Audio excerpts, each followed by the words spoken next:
Hello, everyone. This is Jasmine from Everything Happens in a Conversation. And today we're talking about, believe it or not, dementia. And I am with my friend JJ. Hi, JJ. Hi, everybody. Hi, Jasmine. Happy to be here. So, JJ, tell us a little bit about you. I know we've had a chat before, but just in case people who haven't met you in the last chat, so they know who you are. Okay. So, my name is JJ. I live in Chicago, and I have been teaching. I've been a high school teacher, specifically teaching Spanish for many years, over 20. And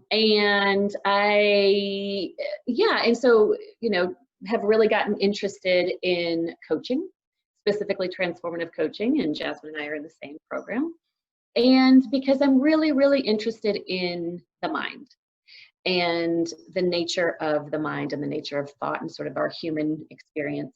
And so, and then particularly, with a little bit of sort of that lens of what we've been talking about in our coaching program, it's been really fascinating for me in the last few years to look at the evolution of my mom with dementia and seeing how thought and lack of thought sort of, affect her experience. So that's been really, really interesting. Yeah.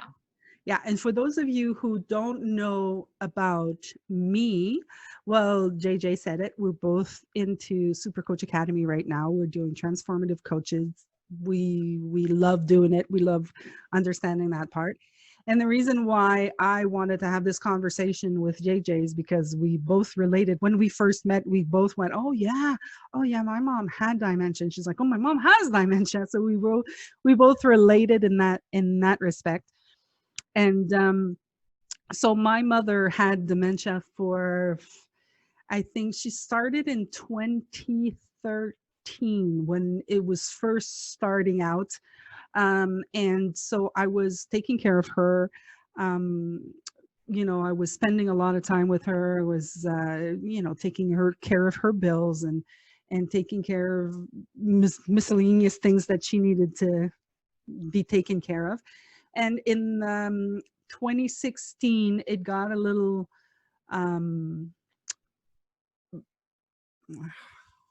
worse, I guess is the question, the word that I'm looking for. And in 2017, she came to live with me, and I decided in 2017 that I was going to sell my house and go live with her. And I learned quite a bit about the illness as I was, as I was progressing in my caregiver role. I learned quite a bit. I was lucky. The city where I lived, they had a lot of help for us. They really guided me. I had a social worker that guided me, and I had some services that I got for my house and for her house, like cleaning and cooking and by 2017 it was like sitting. She couldn't be alone anymore. My dad couldn't handle it anymore. So I had this great woman that worked with us about I'd say 6 months to a year, maybe even close to that, where she would come, and my mom loved her. And we had I had two girls that would come. I had another girl that would come that was awesome also, that she would take her out. My mom really, really liked her. And so my mom, as I put my house for sale in January or February, and I only sold it in December. The idea was, when I put the house for sale in January, was that I was going to go live with them, right? But as time progressed, the illness progressed, and I brought her to live at my house, which in my opinion now I see was not a good thing. But I was kind of tired of bringing her. Like, I would bring her everywhere. I'd go to work with my mom. Like, I was lucky. The people at work were like, yeah, bring her over. And she'd just sit there. She had her dog with her, and, and she just loved doing it. And then we would just go out all the time. And when she came to live with me, then the house became her house. Like, my house was her house.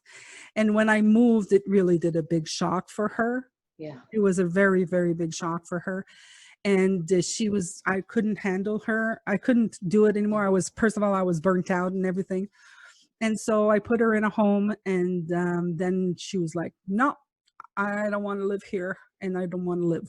So she stopped taking her Mm. pills, and she stopped eating. And I put her in her home in January 2018. She passed February 13, 2018. Wow. Yeah. That's fascinating. So was she verbal, Jasmine, up until she died? She was no, when she passed, she wasn't verbal anymore, but she was Hmm. still present. Like I can still see that she was present. She was having trouble speaking. She was speaking, but she made no sense. Yeah, right. Like she Yeah, would say words, but like I knew her so well because I'd been with friends with my mom like all my life. And I yeah. knew her so well that there was a tone to her. Like Hmm. it's almost like a tone, like I know my dog wants to go outside right now. She's not saying Yeah, a word, but I know that's what right. Right. she's like. This is what she is. Uh-huh. Yeah. But my mom was the same thing. She would say words, and then I'd go, "Do you mean this?" And then she'd be like, "Thank you," Yep. you know. Right. Yep. And so I kind of like I learned how to read her, Yeah. basically in the end. Yeah. So It's like yeah, with small children, it's like with small children who don't have total language yet, you sort of enter their world and figure out what they're trying to say. And then eventually you get it, you click and you figure out what they really want or what they're trying to say. yeah. Same. Hmm. It was Yeah. funny, but we had a conversation in off camera. We've had many conversations about this, you and I. But one of the Yeah. things that I loved that you said once was that you could see the thinking that has fallen away when you talk to your Hmm. mother, the stuff that, you know, they like what we do as human beings is we create something in our past. Like I was remembering so many things, like my mom thought she was shy. She kept saying, I'm shy, Yeah. I'm shy. Yeah. She decided that when she was 11. Right. She was now 79 and she was no longer shy. She was like, Yeah. you know she Yeah. she didn't remember she needed to be shy. Right. Exactly. Right? But that's what we Yeah. do as human beings, right? We're like, we create something and then we get into a moment. Wait a second. Let me go look into my memory here. Oh yeah, I'm a shy person. Okay, Yeah. I have to act like this. And Yeah. you were telling me that you could see that with your mother too, eh? Oh, totally. So, exactly, because we make up so many stories about who we are, right? And so at some point along the way, same thing. My mom was very closed. She's not, she's up in her head. She was up in her head a lot growing up, as much as as far as I can remember. She was, saw the world the way she saw the world, which was sort of, glasses half empty. I could keep going on and on and on, but it's been so interesting to see. And my mom was officially diagnosed. So she's 76 right now, and she was officially diagnosed, I believe, around 71 or 72, I think. But her doctor thought that she actually, because my mom's sort of one of her strengths is speaking and verbal, she thinks that she was able to mask it for a number of years and sort of hide, and so that we didn't really know what was going on. So she thinks she's probably in the early onset category, which I think is up until 65 or something. Not that it really matters, but so over the years, my relationship to her obviously has changed so much. And what I've noticed about her, as she literally, some of these stories and thinking that she's had about herself have gone away because she simply doesn't have the capacity to remember anymore. So, when I go to visit her, well, right now under COVID, with the coronavirus happening, I haven't seen her since March, when everything went on lockdown, which has been really hard. But when I would go to visit her, and now when I talk to her on the phone, there is more of a nowness, of a spontaneity, of I can really see some of those thoughts some of those habitual thoughts that she still has, but I can also see a lot of them that have gone away. And then the cool part is to see the joy in the moment and the spontaneity, particularly when it comes to music Mhm. and singing. And my mom has always loved music, always, always, always sang in the choir. She was a drummer in high school in the marching band. She, has always loved it. So a few things about that. So when I would visit her, we just put on music, and then it's like she's in the moment and her whole face and her whole body sort of light up. And I think there's something, I feel like in the moment is so cliche, but it's really profound. That in the moment is really profound because it's literally so much other thinking just drops away. And what I've seen with my mom is that she doesn't care as much, or at least my perception is she doesn't care as much what she looks like or what others think of her. Mhm. And I think for so long, my mom was so, shy, had a lot of insecure thinking, didn't want to open up, thought, all sorts of stories that we innocently make up. And so I see that she, the coolest day when I went to memory care to visit her one day is that I walk in and she's dancing. She's dancing to music in front. Nobody else is dancing, but she's dancing. And I was like, I can't believe that is my mom, and I loved it because it was like, she didn't have a care in the world. She wasn't thinking about much because she couldn't really. And so, but she was completely in the moment, listening to music, singing and dancing with like the staff. And I thought, okay, that's a silver lining, whatever you want to call it, about dementia. But it was also so fascinating to me about thought in general. When we sort of drop out of past and future thinking as best as we can, or a relationship changes to those stories, then that aliveness in the moment and that joy I think is more accessible. Yeah. And wow. And I've seen other things, and I've heard other people too that have had parents with dementia who say, oh, my mom, my dad, or whoever, their quote personality changed. They became nicer. They became whatever. Yeah. It's fascinating. Yeah, it definitely is. I remember, and I think that, like, for me, those were the most beautiful years of my life. Like, I can safely say, yes, they were difficult. I'm not going to say that they were easy. Yes, I was burnt out in the end, but they were the most beautiful years of my life because I got to see her laugh, and I got to see her in other situations that, Yeah. oh my God, I wish I would have never seen, but I was happy that I knew what I knew about the three principles, because I was able to just be with it, because I could see, how the rest of my family was suffering, and how, Mm. they had a hard time. Like, I think that I had a harder time with, everybody else in my family than I did with my mother, because I had to deal with, I don't know. I think that when she was first diagnosed, they wanted to put her in a home. And I was like, are you guys nuts? Like, Mm-hmm. she's fine. She doesn't need to be in a home. Like, I'll take care of her. Don't worry about that. I was kind of like, and I'm happy because it was like 4 years in, it's like Yeah. they would have put her in a home way earlier than I would have ever done that, Yeah. um, and what was difficult was to see, like, when it comes to music, my father, it would drive him insane because my mother would remember all the words, and Yeah. she would sing the songs, and she would just, and so he'd come to me and she's faking, and I'm like, "Oh, are you kidding me? She's not faking. There's different parts of your brain, Yeah. there's like things that are, I think that I'm a singer, so I know that singing is muscle memory. Like, you could start Mm. a song that I was singing in 1990, and I'm just gonna, if I Yep. sit and I start, okay, let me remember the words. I'm never gonna remember the words, but if I can just be in the moment, I'm gonna sing that song with no problem whatsoever. Yeah. Right? That's so cool. Yeah. The problem just, like, the words just come and they Yeah. come out of me, and I'm like, Yep. wow. So, like, I could get that. Um, so my father would, like, it would drive him insane that whenever he'd look at me, he goes, she freaking remembers all the words, driving me crazy. Like, how does she remember? It's like, because she remembers, you know? Yeah.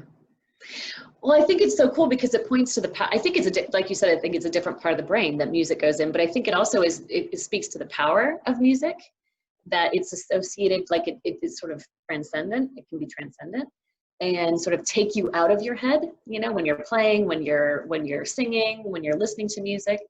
And then and to your point, and this is like when I relate to being a Spanish teacher, when students intellectually know grammar rules, it doesn't make them a speaker of the language. Mm-hmm. And so, you know, kind of like what you were saying when you had to think about the lyrics, you know, but it's when it gets into their bones, when it gets internalized, when the language at some point and slowly over time gets internalized in there, and they don't have to think about it up here anymore for language to come out.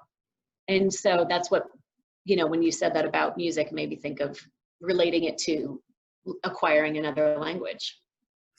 That's what's fascinating with what we're studying, right? Like we are looking at, okay, well, there's up in your head, and then there's your knowing. There's, okay, so you're intellectualizing things, and then you're incorporating things, like you have it in your body. Like, wait, sorry, when you said the word incorporate, I was like, oh, cuerpo, corp, body. Like, how cool is that? It just, okay. Like in the body, incorporate. In the body, it's true. Yeah, cool. Anyway, go ahead. So it's very interesting. So there are things that, like, and it's funny, when my mother started, you know, getting sick, one of the things that I saw, my mom would withhold things. I don't know if your mom, have you noticed that? My mom would withhold so many things because of a thought. Like, I know that she had a thought, well, I can't say this because this is going to happen. Like she had made up a whole bunch of scenarios, which is, you know, what we all do. We just make up scenarios. We live there, we make it true, and we act according to that. Okay, well, I can't do this, you know. And you know what? Even to this days, there are things that I don't do. I don't even remember why. Yeah. You know? Right. There's some old habitual thinking in there somewhere. I can't do this, but I don't know exactly why, you know. If somebody challenges me on some of the things, I'm just like, just because. Right. Or it feels safe, or it feels something, right? Yeah. Yeah, it's the habitual thing that happens. So sorry, I got a message as what happens to my focus. Not a problem. So what was I saying before this? You were saying about incorporating, and we were talking about, what were we saying? I guess it doesn't matter. Yeah. I guess it does too. Yeah, it's now time. I was saying, I know. Yeah, you were saying that your mom had a thought in there about withholding things. Yeah, exactly. I was talking about how much she was withholding, and it kind of like it for me. And I'm going to tell you how I made it make sense in that moment, and it's not the truth. Just telling you what I made up.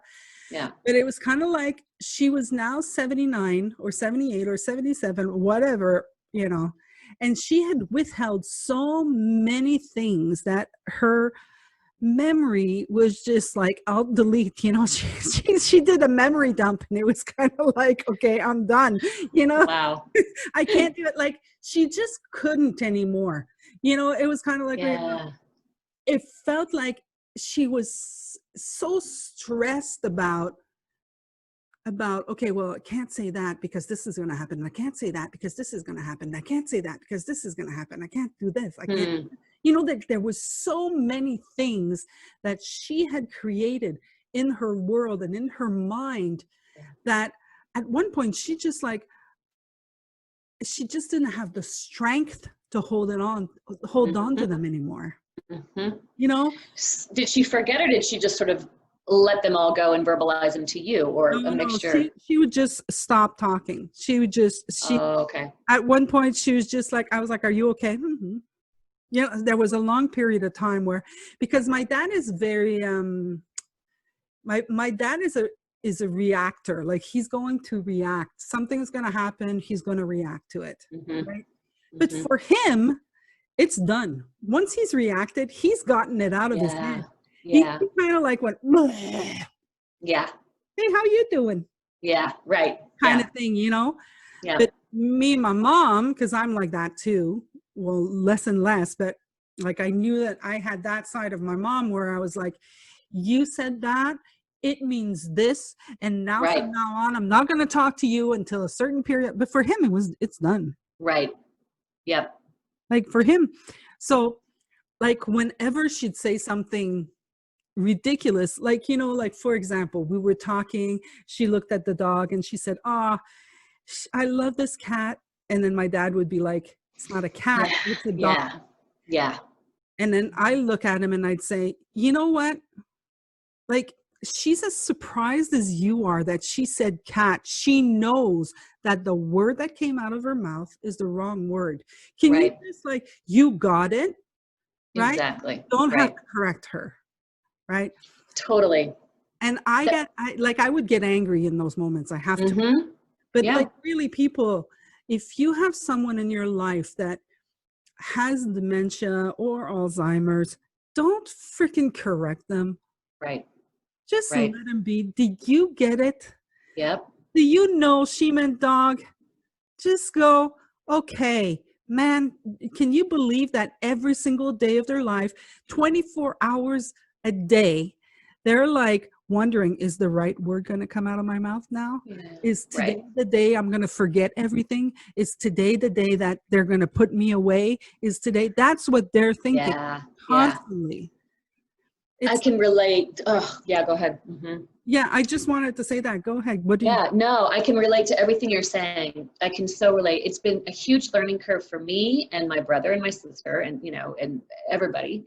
And then I also, at some point, because it's like I was used to my mom being my mom, you know, and I remember years ago, I would get so frustrated with her. This is before we really understood what was fully going on, because I would be like, Mom, okay, when I pick you up, I'm going to pick you up at whatever. I remember one time she took the bus from Des Moines to Chicago. Or it was either the bus or the plane, one of the two, I can't remember. And I said, okay, Mom, I'm going to pick you up, but make sure that your cell phone's on because I need to like be able to call you. So I'm calling and I'm calling and I'm calling our cell phone. And I'm like, oh, I think it was at the airport. And so it was busy. I didn't know where she was. I was so frustrated. Finally, she comes out and I'm like, Mom, I told you to put your cell phone on. Like, what is the deal? And then she felt really bad about herself, but I didn't understand like where that she was in this progression of dementia. Yeah. And so I look at those moments now, like painfully, because I'm like, oh man, I feel so bad. And at some point we stopped correcting because we were doing some correcting. And it was so hard to see her too. The most painful parts for me is that if it was like my sister, me and my mom, or my sister, me, my mom, and her partner, there was like 4 of us. And me and my sister and my mom's partner are like trying to make dinner plans, for example. And my mom would get so frustrated because she would just want to be part of the conversation. And we're planning and she couldn't keep up. And so another thing we learned was the best is really having one-on-one. Because to your point, we can enter their world, we're not correcting, whatever world they're in, you just go there, you know, and we really, really learned that lesson. And so now when I talk to her, she doesn't make a lot of sense sometimes. She's, I can hear when she's really searching for those words and it's, you know, words are escaping her, like they're literally starting to go away. And so, for example, instead of saying park, she'll say, you know, like an open green area. I'm like, yeah. And I don't go, oh, that's a park. Like, no, I just go, yeah, I know what you mean. And even if I don't know what she means, which to your point, I can also kind of figure out more or less what she's trying to say. And if I can, great, then and if I can't, that's fine too. But I just enter her world, even if it's gibberish. I'm like, oh my God, Mom, totally. Yeah, because she picks up on my feeling and my connection. Yeah. And she knows, like when I call her, there's no doubt that I'm somebody that she can be comfortable with, that she trusts.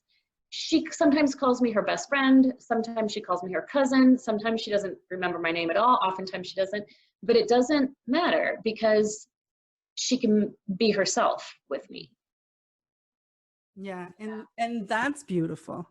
Just Yeah. just being able to be that space. Like if I ever think of sadness, if I ever like there are moments that I get sad. Of course, when she passed, I got sad. But the part that I got sad the most was, when she got to her new home, she sat there and they wanted to take her coat off and she's like, "No, I'm waiting for my daughter." Oh, Like yeah. that just like that kills me, man. It's Yep. because I was that space. And then, but I just couldn't, JJ. I just couldn't. Right. Like I had no more energy. I had just moved a 3-story house, and I gave shit away. I mean, I was like, oh yeah, whatever. Yeah, I Yeah. wanted to sell this $75. You can have it. I was just like, at one point, I was just Right. like, I don't care. This is how bad it was. And I had fallen down the stairs. I had Mm. twirled down the stairs, so I had a leg that was super huge, and I couldn't take care of it because I was taking care of mom. Mm. Like it was Yep. like telling you I was out. But being that I was able to be that space for her, which for a long time, and I'm happy that I was. And everybody, that's what, I'm happy that my family saw it. They all told me, Jasmine, thank you for doing that. Mm. And I was happy that I at least be that safe space for that person. It get rid of your personal thinking in that moment. You can take it back when you get in the car. Right. Right. If you really insist. Yeah. Yeah. Right. Like just be that safe place and make them understand. Okay, like mom was like, no, I want to come with you. I was like, yeah, well, I can't right now, I'm going to go to Mhm. work. So Mhm. here they're going to help you with your movement. They're going to do things with you. They're going to make you work on your memory. And she was like, okay. And I kept saying, remember when you wanted to take some classes on writing? Because she kept saying, Oh. kept saying, I forgot how to write, Jasmine. I said, so I was like, well, they're going to help you with that, and she's like, Yeah. okay, and she was, Yeah. but Well. she was such a beautiful human being. Like, Mm. really, like, I know I've seen, the girls that used to take care of him. She was young. She would come in on a Thursday morning and she would sit with her from 8 to 11, I think. She was like 3 hours with her, and she would color. And Yeah. she would Yeah. do things with her. And then one day she came to me and she said, can I take her out? And I said, sure, you can take her out. She's going to go with you. Sure, you can take her out, because I was Yeah. tired. I was used to living alone. And now all of a sudden I had my mom with me 24/7, Yeah. Oof. Yeah. you know? So she's like, I'm going to take her out. So she took her out, and it was like Christmas time. So what I didn't know is that she was taking her to a ceramics cafe. Oh, how cool. And Wow. my mom passed in February, but in December I was moving. In January I was sick. She was gone to a home, so I wasn't seeing this girl. And then my mom passed, and this girl came to the funeral, and she says, I have something for you. I said, and I was, I was burnt out. I was taking care of the whole thing. My mom had passed and I was taking care of everything. And she shows me, she'd made a plate. Mm. And in back of she says, your mom did this. And she pulled it out. I just bawl my Yeah. brains out. And Yeah. I have it hanging on my wall right now. Yeah. I'm going to take Yeah. a picture of it and I'll show it to you. Yeah. Yeah. Yeah. And in the back, it was written. She says, she told me to write this. Like, she didn't write it, but she told me to write this. And Mm-hmm. in the back, it was like, this is for my daughter. Oh. And I was like bawling. I was going around. There was so many Oh. people at the funeral. I was going around, mom made this. Oh, Like, Jasmine. Oh, what a story. yeah, the girl was crying too. We were both bawling, and I knew she loved my mom. Like I knew it, She says, your mom was like the cutest thing. So God, that's so beautiful on so many levels. And also just like what is still there, like the core that's still there, Like, okay, so cognitively, yeah, the brain, the plaque is whatever. I think it's like they build up plaque and then the synapses don't connect, or whatever the biology is, or whatever happens in the brain. But the spirit is still there. And that is so cool. And I'm seeing that more with my mom. I'm seeing more her core, and I'm seeing it more purely because of this thought that's gone away. Yes. And like what you were saying about how your mom like created that plate, like that is so cool. Yeah. And then also that she still knew that it was like for you, And the same thing when my mom takes classes at the nursing home now, which she's here in Chicago now. The art is so cool. They color, they and seeing what some of the residents make is astonishing. Yeah. Some of like the art that they make and produce is gorgeous. Yeah. So I love that. Yeah. Yeah, it's the color, Yeah. the colors that they choose. That's what she told me. She says, I didn't choose the color. She's the one who did the colors. She says she was an artist. Wow. That is so cool. Yeah.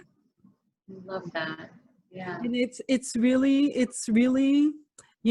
I'm gonna have to say that we are lucky. We are of the lucky people that can actually let go of the personal thinking, because I had a lot of personal thinking about it shouldn't to be like this. Right. This shouldn't happen.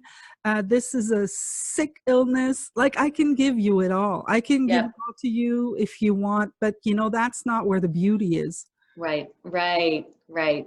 That's right.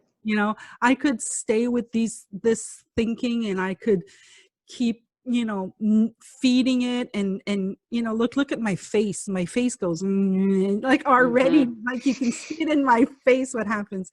But that's not where the beauty was. The beauty was in everything that was happening between us and between everybody that we met that would see her. And that's the part that I want to remember. And that's what you guys, anybody who is going through this, you can do this. You just have to let go of your personal thinking. I think that's huge, Jasmine. That's beautiful, and that's huge, because it doesn't do any good to be angry about it. I mean, again, it's normal. Like, I wouldn't choose this. I would have never chosen this for my mom ever. And I get sad. I get up into my personal thinking, but I've let a lot of that go, to your point as well, and see the beauty in it. That's so gorgeous. And yeah, man, what a journey. What a journey to sort of see the evolution of that. Yeah. And what I've learned about myself. And I know what I was going to say. And what you were saying about how the people that took care of her and you, and being in that space of non-judgment, in other words, like love. Yeah. How healing that is, and how that so uplifts. And I can see that in my mom before, when I was more in my personal thinking, and she was more in her personal thinking, because she knew at some point, she knew there was something wrong. But and it was more, she was still intellectual enough to know, or whatever, that there was something wrong, but she couldn't figure out what. And she would get so frustrated. And she would also withhold stuff. She didn't want us to worry, so she wouldn't tell us stuff, which would frustrate the hell out of us. But as she started to lose that, get more into the disease, where she couldn't really hang on to some of those of her own shoulds and shouldn'ts, and I got out of my own shoulds and shouldn'ts, and how it made me feel, then it creates more of a togetherness and a connection, even if it's beyond the words. It does, again, especially I see that now when her words often don't really make sense. But it doesn't matter, because we're there together. And it's that connection. And I think, having, and man, I'm so appreciative of people, for example, in nursing homes, that just love the person no matter what. Yeah. No matter if they get into a temper tantrum, no matter what sort of their, how they're acting, but if they can just sit with the person, be with the person, and not take things personally, and just be in a loving space with them is I think so healing, and what's really nice. I had created I liked Instagram, and I felt like I needed to tell people, how to talk to my mom. So I had created an Instagram called My Mother's Voice. Of course, I haven't maintained it, but my mother's voice, and I would just post things that I thought, you know, Yeah. would be interesting. So, like one of them was music helps. I enjoy listening to the music I love. It calms me. I was like, I'm going to be my mother's voice. So I would do that. Then there was another one. The other one said, I'm still here. Keep talking to me. Beautiful. Please don't talk about me like I'm not here. Yeah. Like, because that was my experience, right? My experience was I was with my mom and I was doing something, and then they were like looking at me and talking about her, and she was right there. Yeah. Yep. And I was like, talk to her, and then Right. I know that it was innocent, but it would Right. off. Right. Yep. Then it says, your tone sets the tone. I inevitably will get defensive and shut down if you're overly critical or speak harshly. Yeah. Yep. Right. Yep. I was playing with that, and it just felt so good to be able to do that.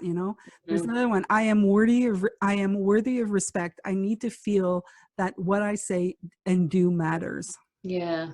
Yeah. It was like, Gorgeous. it was kind of like they'd forgotten, like people would just forget, like they would only see an illness when they'd see her.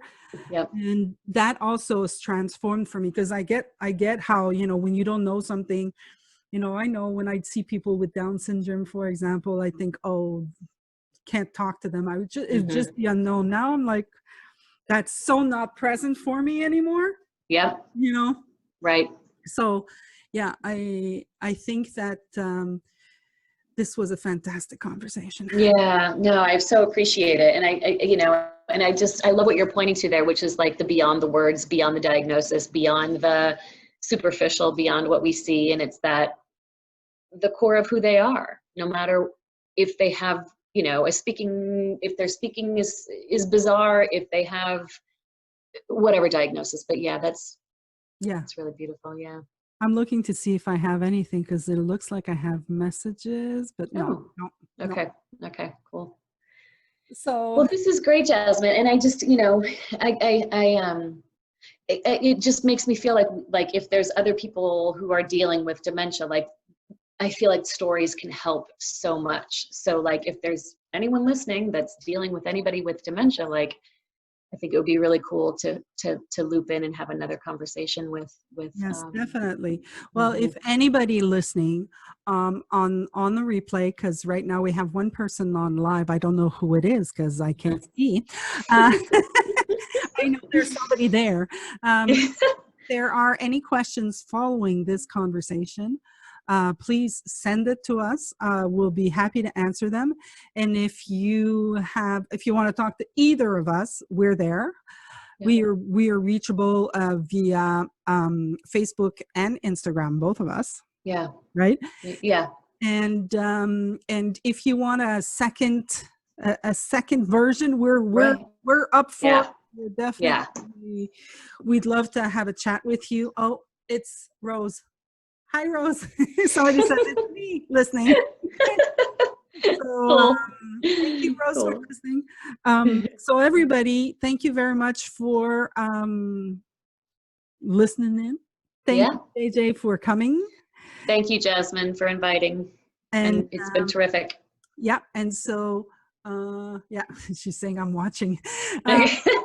All right, so I'm going to end the live stream. Everybody, you take care of yourself. If there's anything, you can reach us via Instagram, Facebook, and we'll be happy to answer you. So take care, everyone.